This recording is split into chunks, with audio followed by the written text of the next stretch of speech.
व्यामूर्ति वृन्दातीतं गगनसदृशं तत्त्वमस्यादिलक्ष्यम् एकं नित्यं विमलचलं सर्वदि साक्षीभूतं भावातीतं त्रिगुणारहितं सद्गुरुं नमामि।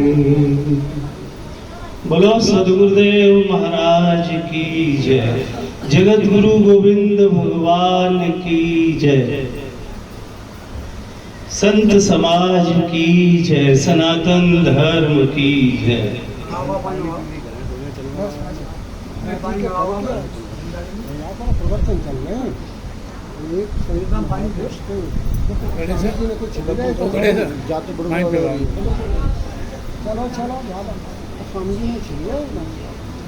मंच पर विराजमान परम श्रद्धेय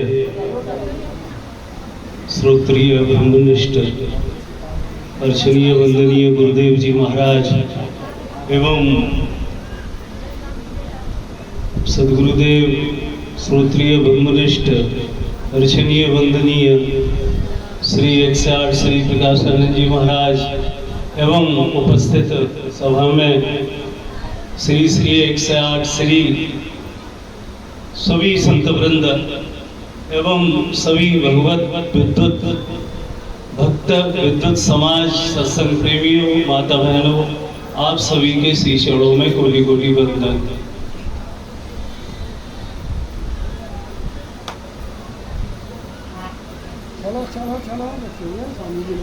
प्रथमतया तो यहाँ ब्रह्मचारी जी की ओर से सभी की ओर से आश्रम की ओर से सभी संतों की ओर से एक ये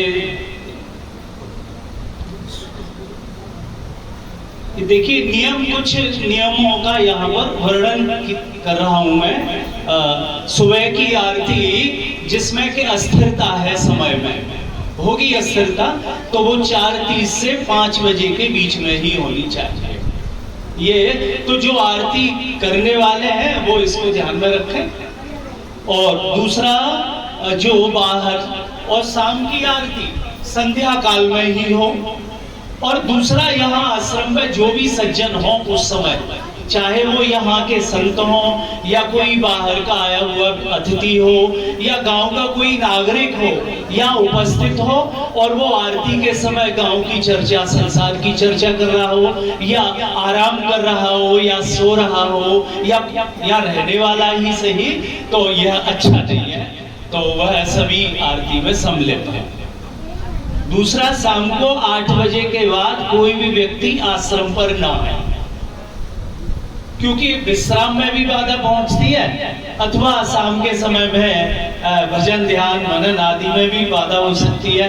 और गांव से कोई व्यक्ति आएगा तो गांव की चर्चा होगी और जब ऐसी चर्चाएं होंगी तो निंदा स्थिति होगी तो फिर वो उचित नहीं होगा।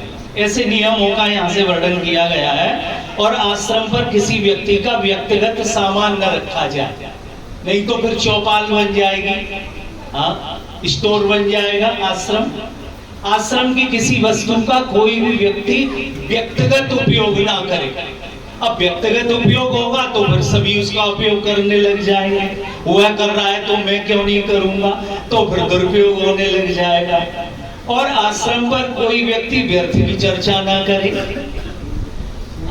कभी कभी हमारे मित्रों ने पूछा है ये हमारे पूर्वजों ने ऐसे मंदिर बनाए जिनके आसपास बरामदा भी नहीं था,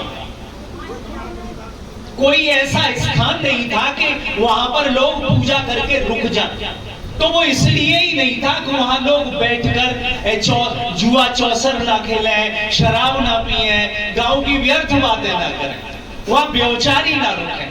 ये तो बाद में चलकर दूसरे धर्मियों के द्वारा धर्म स्थलों में एकत्रित होकर दूसरे धर्म पर कैसे कब्जा किया जाए, कैसे अपने धर्म का विस्तार किया जाए। जब लोगों ने इस तरह से उन अपने धर्म स्थलों का दुरुपयोग सदुपयोग किया ऐसे अपने धर्म के विस्तार में, तब आज हिंदू समाज जागा है। अब वह भी अपने स्थलों को बड़ा रूप देने लगा है। अब हिंदू भी अपने मंदिरों के पास एक सत्संग भवन, एक साधना स्थल बड़े बड़े, और जिसमें अतिथियों के लिए रुकने की व्यवस्था हो जाए, तो अब बनाने लग गए हैं। पहले ये व्यवस्था नहीं थी, पूजा करो और वहां से अपने घर को जाओ, ऐसी व्यवस्था थी। तो जहां आश्रम है वहां इस तरह की समस्याएं आना स्वाभाविक है, लेकिन सावधानी बनाए रखें हम, और केवल परमात्मा से जुड़े हुए सवाल जवाब हो। अच्छा, वहां यहाँ की तब किसी भी देवालय का जो उसकी जो तभी तो वो सुरक्षित रहेगा वातावरण उसका। यदि वह संसार की चर्चाएं होने लग जाएंगी तो ठीक नहीं है। दूसरा, आश्रम पर कोई व्यक्ति जूता चप्पल पहनकर नहीं आएगा। पवित्रता भंग होती है, पवित्रता नष्ट होती है, उसके प्रति जो श्रद्धा है वह कम हो जाती है। आज चप्पल पहन के आ रहे हैं, कल दूसरी किसी भी अवस्था में आ सकते हैं। इसलिए हमें धर्म स्थल का आदर सत्कार करना चाहिए। आश्रम पर संतों के निमंत्रण के लिए एक दिन पहले सूचित करें, ये बहुत अच्छी बात है। सुबह मानो अपनी व्यवस्था कर ली जाए, भिक्षा मांग ली जाए, तो भोजन कर लिया जाए, बाद में निमंत्रण आए, तो ये हमें सावधान रहना है इन बातों से। आश्रम में का कोई बाहर का व्यक्ति बिजली पानी व्यर्थ खर्च ना करे, बात भी ठीक है, ये अपने घर पर करें। शायद किसी को ये बात अच्छी न लगे कि क्या बीच में प्रवचन हो रहे हैं और ये आश्रम के नियम और व्यवस्थाओं पर चर्चा करवाते, तो इसके लिए क्षमा करेंगे, कोई बात नहीं, ऐसा भी है और आवश्यक भी है, आवश्यक भी है। सदुपयोग करें, यहाँ का वातावरण की स्वच्छता बनाए रखें। अब चर्चा फिर से हम करते हैं। बड़ी अच्छी चर्चा हो रही है, और वेदांत में तो हम बहुत ही कम प्रवीण हैं, हमारी बुद्धि तो बड़ी छोटी है। हाँ, हम ठीक से न अध्ययन ही कर पाते हैं। वैसे ये कहना अच्छा नहीं, हमारे गुरुओं को प्रसन्नता नहीं होती जब उनके शिष्य, उनके बच्चे जब कहते हैं कि हम नहीं जानते। भाई क्यों नहीं जानते? तो ये आलस प्रमाद है, गृह कार्य में लगे रहते हैं, नाना गृह कार्य में तो जंजालों में फंसे रहते हैं, उनके लिए पर्याप्त समय है। संसार की चर्चा करने के लिए हम पर बहुत समय